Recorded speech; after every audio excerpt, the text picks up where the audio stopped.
बदरपुर खादर के दोस्तों, बहनों, भाइयों, मुझे नहीं पता आप लोगों में से कितने मुझको पहचान रहे हैं, लेकिन मैं आप लोगों को याद दिलाना चाहता हूं कि 10 साल पहले, लगभग 10 साल पहले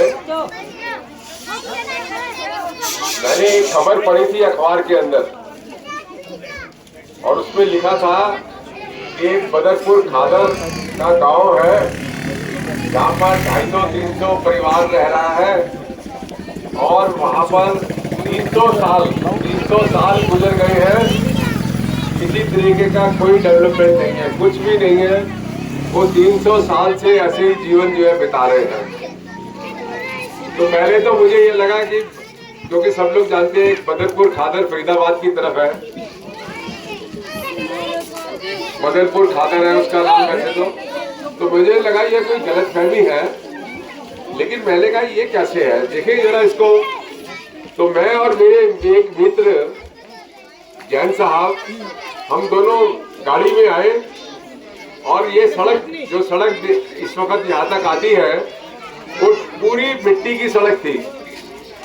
हम गाड़ी तो आगे ले आए, लेकिन जब मैं खुद चला रहा था गाड़ी को, तो मैंने कहा ये मुड़ेगी कैसे, ये तो मुड़ ही नहीं सकती, गिर जाएगी, इधर भी खाई है उधर भी खाई है। तो वो जैन साहब ने कहा कि आप उतरिए, मैं इसको इधर उधर से ठीक करता हूँ। फिर उन्होंने घुमा फिरा के उसको जो है उल्टा किया। और मैं यहाँ पर जब आया और लोगों से मैं मिला, तो वो यही निराश थे वो कि यहाँ कुछ होने वाला नहीं है, बहुत निराश थे। लेकिन मैंने कहा नहीं, मैं कोशिश करूँगा यहाँ की स्थिति को बदलने के लिए। और मैंने यहाँ से बातचीत करने के बाद दिल्ली हाई कोर्ट के अंदर जो है मैंने केस फाइल किया, और उनको बताया कि इस तरीके का एक गांव है जो बिल्कुल आखिरी, दिल्ली के आखिरी उसके ऊपर है, और वहाँ के हालात जो है बहुत ही खराब है।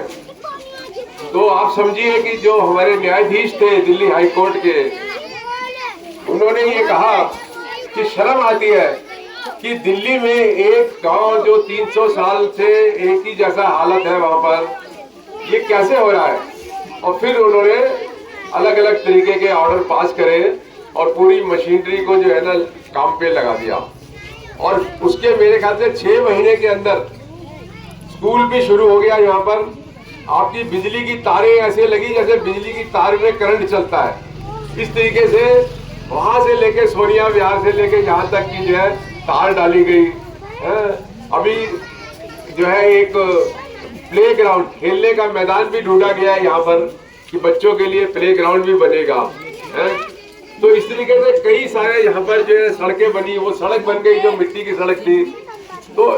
तो ये देखने को मिला कि आवाज अगर ढंग से उठाई जाए तो चीजों में बदलाव आता है। अभी जो तुरंत में है वो ये है कि यहाँ से इलेक्शन होने वाले हैं 5 तारीख को जो है वोट डलेंगे। और ये जो एरिया है आपका खादर का, ये करावल नगर के इलाके में, विधानसभा के इलाके में आता है। और मैं आपके लिए यहाँ से चुनाव लड़ रहा हूँ। मेरा बैलेट नंबर 1 है और 5 तारीख को वोट डलेगा।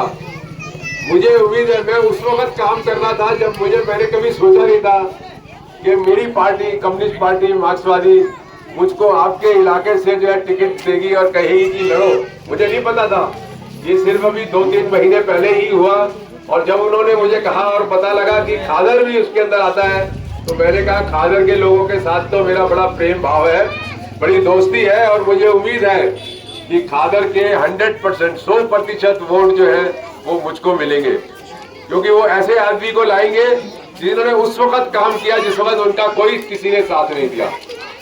तो मेरा कहना यही है दोस्तों कि आप जो है सब मिलकर मुझे विजय बजाएं। और मैं आपको एक ही वादा देना चाहता हूँ, एक ही गारंटी आपके साथ करना चाहता हूँ कि बहुत सारे यहाँ पे डेवलपमेंट हुए हैं। आगे आने वाले वक्त में मैं और आप मिलकर, हम और आप मिलकर यहाँ पे और भी बदलाव लाएंगे। क्योंकि यहाँ की जो करावल नगर का अगर हम पूरा क्षेत्र देखते हैं तो बहुत बदहाली की हालत में है। सड़कें ठीक नहीं है, नाले हैं।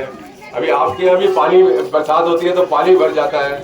आपके यहाँ फ्लड आ गया था अभी 2 साल पहले, पानी आ गया था, 5 फीट पानी स्कूल के अंदर घुस गया था। उसके लिए भी हमने लड़ाई लड़ी है कि ये जो आपका बांध है, पूरा बांध बना दिया जाए कंप्लीट पूरी तरीके से, जिससे आपके यहाँ पानी ना आए। पानी का खतरा बना रहता है ना आपको, बरसात आ रही तो पानी में बाढ़ आ सकती है। तो ये सब बहुत सारी चीजें, और भी आप लोगों के साथ बैठ के बहुत सारी समस्याओं के ऊपर हम लोग बात कर सकते हैं और समाधान निकाला जाता है। मैं यही कहना चाहता हूँ कि सब चीज का समाधान है, ऐसा नहीं है, लेकिन उसके लिए आपको एक अच्छा व्यक्ति, मजबूत व्यक्ति, एक क्रांतिकारी व्यक्ति को लाना होगा। और वो इस टाइम आपके लिए बहुत बड़ी एक तरीके से आपको मौका है, आपके लिए बहुत बड़ा मौका है कि एक ऐसे मजबूत आदमी को लाओ जो आगे आप लोगों के साथ जो है मिलकर लड़ सके। और मुझे उम्मीद है कि आप इस बात को समझेंगे और अपने लोगों को भी समझाएंगे, और जो आपके करावल नगर के और भी लोग हैं मिलने वाले जुलने वाले, जिससे कि ये विजय की तरफ हम चल रहे हैं। हम एक तरीके से जीते इसको, और जीतने के बाद जो है मिलके इसको और बदलेंगे। थैंक यू, धन्यवाद, शुक्रिया।